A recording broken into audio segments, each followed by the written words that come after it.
I mentioned going on a digital detox, right? Sometimes we need to go on a people detox Right. because if we're around people and their energy is not right, then that impacts you as a father.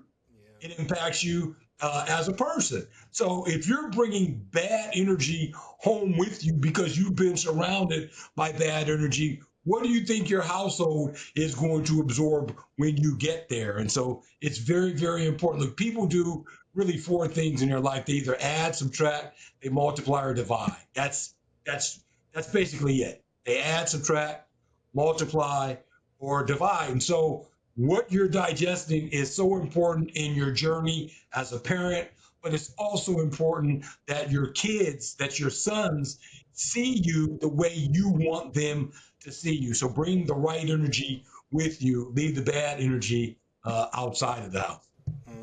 Yeah, I agree with that. I agree with that. You mentioned the importance in terms of your daily digest, and yes, let's clarify: nutrition and your diet, very, That's very important important too. stuff. Very important. But we're not talking about breakfast. We're not talking about what you ate for lunch, right? No, we're talking about, as you said, your thoughts and the Yeah. information that you absorb and the people that you surround yourself with, Yeah.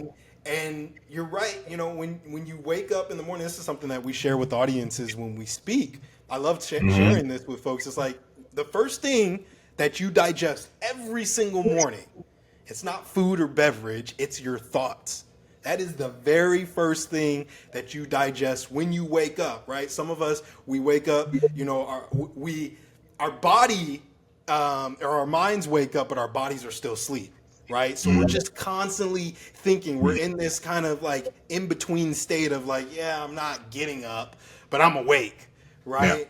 That those moments right there at the beginning, at the end of those days, at the end of your days, those moments are crucial. What it is that you're Mhm. feeding your subconscious is ultimately going to impact how you start your day, the energy, the vibe that you have at the beginning and at the end of the day. So yeah, can't express that enough.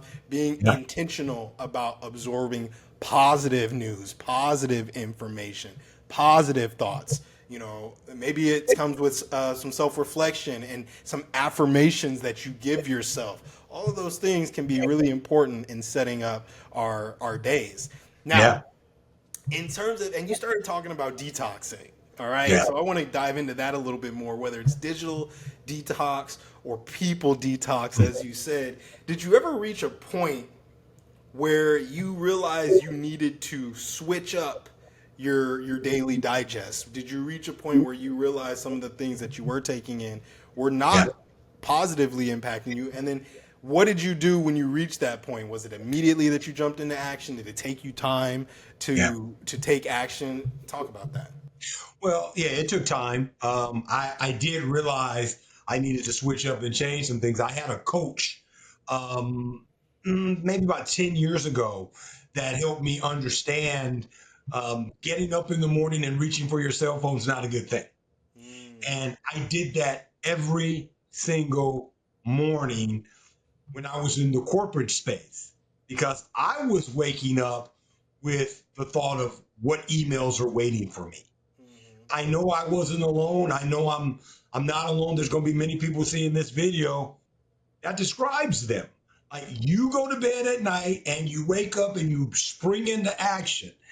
So one of the things that I slowly began to change was starting to incorporate some morning affirmations in mm, my life, positive affirmations that I needed to digest at the very, very beginning of my day. Because look, I knew what was waiting for me on some days, and it wasn't necessarily going to be positive, uplifting things when it came to my work life at the time.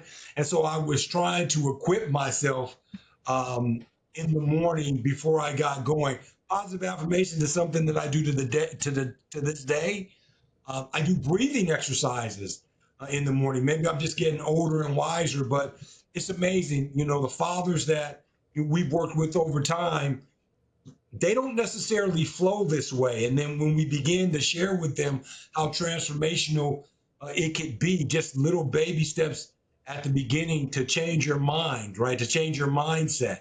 because once you can change your mindset, then you can start to change your tool set and your skill set. Those things follow.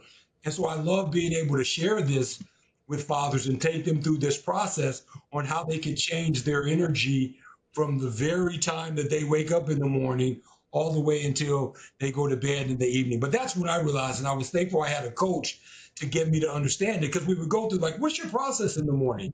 And it inevitably always came back to, well, the first thing I do was, the first thing I do was, the first thing I do was, and it was just like I reached for my phone. And if I wasn't looking at emails, then I'd start scrolling and looking at other stuff. And then all of a sudden, my day was stolen from me. My energy was stolen from me. I was letting all these outside things dictate how my day was going to go, what my thoughts were going to be like. And so that's when I realized it. So, yeah, incorporating some positive affirmations, shutting off all the junk is very helpful. Yeah, one of the things I learned from years of very difficult football conditioning is it's about how you start and it's about how you finish. Those two things were the most important parts and the most important aspects of practice, starting well and finishing well. And I think I've taken that lesson into my daily life. How we Mm-hmm. start, how we finish, being intentional about those two moments again because it sets the tone. So yeah, Mm-hmm. really, really good. Thank you for sharing that. Absolutely. This is going to bring us to the last thing that you dads can do to show up better for your son. And that's recognizing that the impact you have is very, very real. Yeah. Now, in a world that is becoming so digitized, technology is all around us, we can't escape it.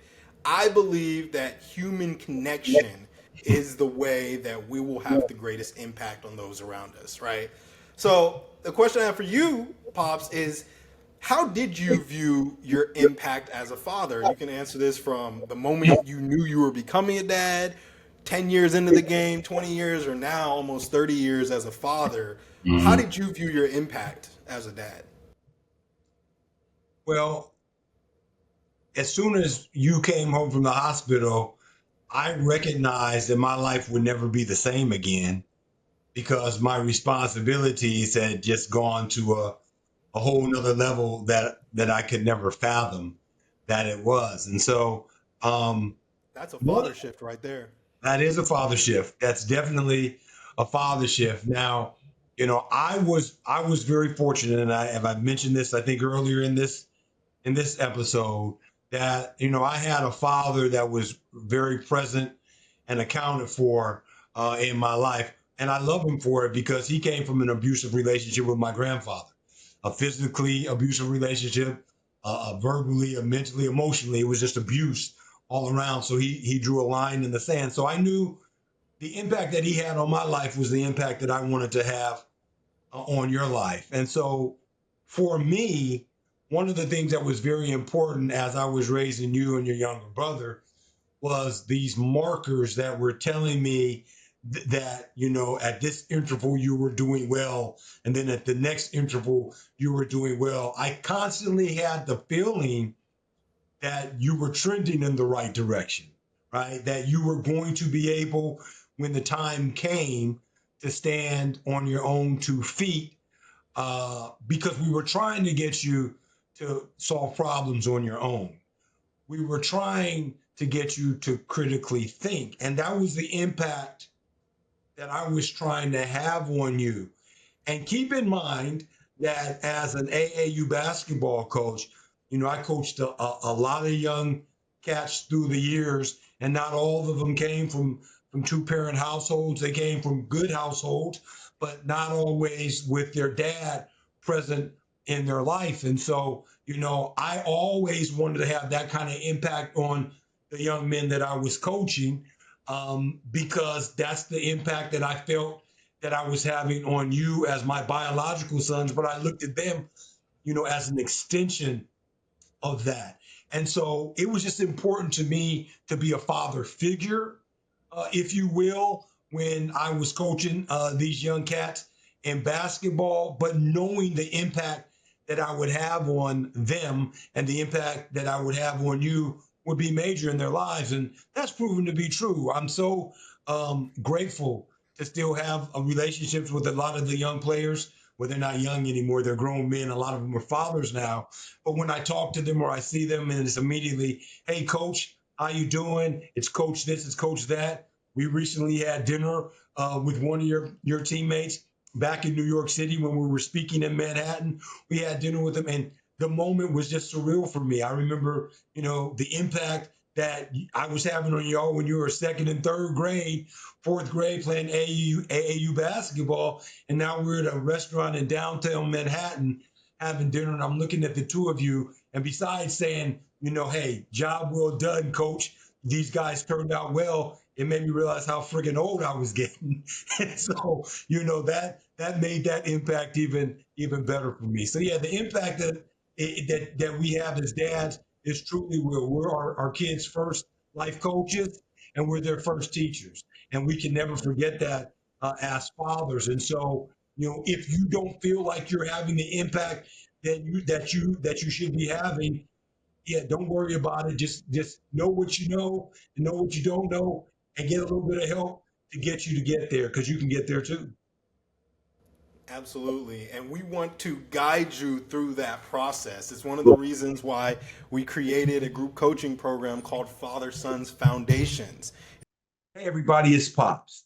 If you want all the latest content that we drop, be sure to subscribe. Be sure to subscribe. Be sure to subscribe. And follow us on LinkedIn at Avery and Brian Baker.